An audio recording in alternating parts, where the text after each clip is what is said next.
I don't normally talk about early access games on this channel because I'm hesitant to judge something that could be changed later. I prefer to wait for the official release. For those of you wondering why I haven't talked about Ultra Kill, that's why. If I do ever talk about it, it'll be when it's done. But I've been playing the early access version of Prodeus, and I have some thoughts. This isn't a review. If you want a review, I recommend the videos by G-Man Lives and Kirk Collects. They really like the game, and I think a lot of people who follow this channel will dig it too. So check out their videos first to get an idea of the game. I don't want to end up repeating what they said, so I'm going to make this video a list of observations about the game. Some things I would like to see improved or adjusted, which would lead to me enjoying the game more, I think. If you're unfamiliar with Prodeus, it's a throwback shooter using stylized pixel graphics, lots of blood, metal soundtrack, awesome guns, and a bit of an abstract level design, like the old Doom levels mixed with the semi-realistic environments of Duke Nukem 3D.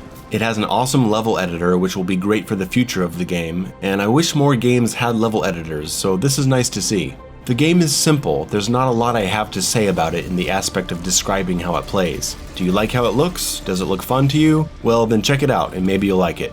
On the off chance that the developers see this video, hello, I'm nobody. I think your game is cool, and here's what I'd like to see in Prodeus before it's finished. First, an in-game option to exit to desktop. When I'm playing, I have to exit the level, wait,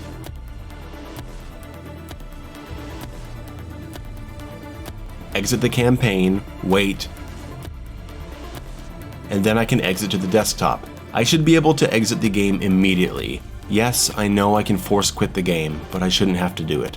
The auto map is kinda unpleasant to look at. I'm not sure what can be done here, maybe a color change, but luckily the level design, at least so far, is easy to understand, so I rarely looked at the map anyway. But since we're on the map, the key control for navigating it only says ASDW, but the C key and spacebar take you up and down, and this needs to be specified in the legend. The weapons feel great, they feel strong and fun. The shotgun is really nice, the alternate fire is underwhelming. I'd trade in this concentrated flame shot for a more powerful shot that consumes more shells or launches an explosive.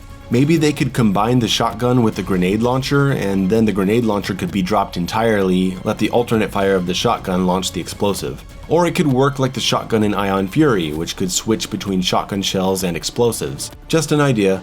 I like the minigun a lot, even though it slows you down. I'll take that over the shredders due to how often they have to be reloaded, but we'll get to reloading in a minute. My favorite weapon by far is the plasma rifle, which works exactly like the bullseye from Resistance on PlayStation 3. You attach a target onto an enemy and then the plasma tracks them. I absolutely love it. The rocket launcher is superb and it has remote detonation, which makes me very happy. You can only hold 10 rockets, but the game is littered with ammo pickups, so if you run out, that won't last long.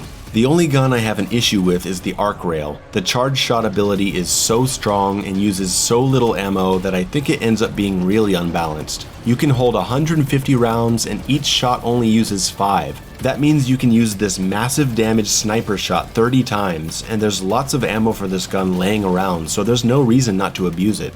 I'd make it consume double the ammo, or cut the ammo capacity in half, or significantly lower the number of pickups, because even when I ran around using this thing almost exclusively, I still regularly found myself at max ammo with it. It's the only gun I've noticed with this issue, and I hope it gets adjusted. Next is the inclusion of reloading. It's certainly a controversial inclusion in a game that's selling itself as an old school style shooter. I'm not saying it can't work, but it does feel like an interruption, and there's some weird quirks about it. The shredders are dual-wielded weapons, so you have to reload both, but in an odd design choice, they share the same ammo pool. You don't have to manage the magazine in each gun. Even if you just shoot one of them, you have to reload both weapons. It's weird. Since the reloading is so frequent, when you're in large fights, you don't want to have to wait for the reload animations to finish before you can continue attacking. There isn't much cover and enemies are all around you. You don't want to stop shooting, so you switch weapons and shoot till it runs out, and then you switch to another, all to avoid reloading during the fight. And then after the fight, you have to manually go through and reload all your weapons, or risk ending up in another fight and switching to a weapon that has no ammo, which then automatically starts reloading as you're being blasted in the face. Here's the worst part though. If you shoot a bunch of weapons and haven't gotten to reload them yet and you die, you're returned to the last checkpoint, but all those weapons are still out of ammo, so you have to reload them all before you can do anything. So look, I'm not saying that it's impossible to implement reloading in an old school shooter, but I think it hurts the game more than it helps. I suppose you could say that reloading is needed to balance the combat, but honestly, I think the combat needs a lot more than reloading to feel balanced. The developers are tossing around the idea of getting rid of reloading, and at this point I'd have to vote yes. If it's not removed, maybe weapons could automatically reload on a cooldown when you're not using them? I don't know, I'm sure there's something they can do.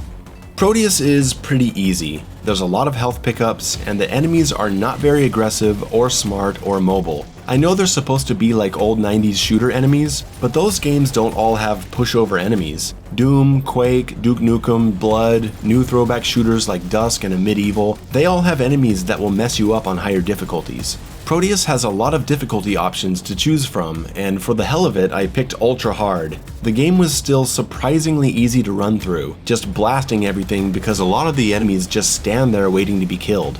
The shotgun guys telegraph their shots and give you a long time to kill them first, and that window doesn't get smaller when playing on higher difficulties. I can't say that many of these enemies presented much of a threat or required any strategy, except for maybe the chain gunners and the sniper guys.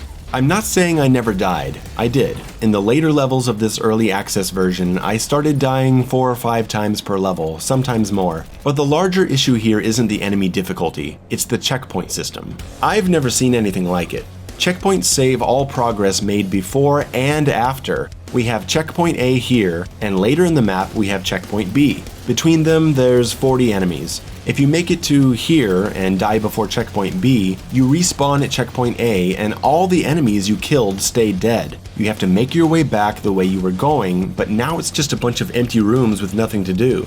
It means the game does not punish you for bad play other than using up your ammo, which doesn't mean anything because the enemies are dead anyway. You'll never have to repeat a fight. There's even some fights where the game respawns you right back in the middle of the fight with full health, saving your progress, even the damage you've dealt to the enemies. So you can just run around blasting mindlessly, dying, constantly respawning until everything is dead and nothing matters. Sometimes you just keep getting respawned right next to the enemy that killed you. I don't know why it can't respawn you before you enter the room and let you repeat the fight. So with the lack of challenging enemies, the unstoppable power of the arc rail with so much ammo, and an incredibly forgiving checkpoint system, the game feels very easy. One of these things could be okay, but all of them together hurts the experience. I can't help but compare this game to Ion Fury in some ways, which is another old school themed shooter that came out in 2019 that I found a lot more challenging. It's certainly not without its own issues. Ion Fury had reloading and levels that looked a bit samey, and it was hurt by a lack of interesting enemy variety, but the challenge is there, which kept me playing until the end. Okay, next is the Gore System. I love the gore in this game. It's over the top and really fun, but I'd like the ability to adjust it, like the Gore System in Brutal Doom where you have different levels of it. The reason is because it would be nice to have the option to lower it simply because there are moments where so much exaggerated blood leads to a lot of reduced visibility in some parts. And now that we're talking about what we see, Prodeus is a very nice looking game. It's just that the levels all sorta look the same. Gray walls and floors with glowing colored lights. I'm sure the final game will have more variation to its locations, but my first playthrough was around 3 hours, and I think in that time frame there needs to be some more unique looking levels. I'm not saying there aren't any, these outside areas are cool, there's some neat little platforming sections, I just need more. I'm hoping this is a Dusk situation where the first episode's levels all have the same aesthetic, and then the game opens up with a wide variety of imaginative environments and ambitious concepts. The player movement in Prodeus is fantastic, no complaints at all. You're fast, sprinting doesn't interrupt reloading animations, there's no double jump, but that's okay. It's traditional 90s shooter movement and it's done perfectly. Everything is smooth and responsive, wouldn't change a thing. I also haven't had any performance issues, so these devs are definitely on top of things in that department. I think the best parts of the game are when there's something unique to do, namely the part where there's a sniper tracking you and you have to move from cover to cover while blasting through hordes of enemies. I'd like to see more levels centered around something special like that. So that's about all I have to say. I think Prodeus is a promising title, and if it looks interesting to you, it's not a bad purchase at this point in early access. I'm hoping that when it finally comes out for real, that some of the things mentioned in this video are addressed because I'd love to come back to it again. Thanks for watching. If there's something I didn't mention or you disagree vehemently with my observations, go ahead and comment about it. Like and subscribe, and there's more to come soon on this channel.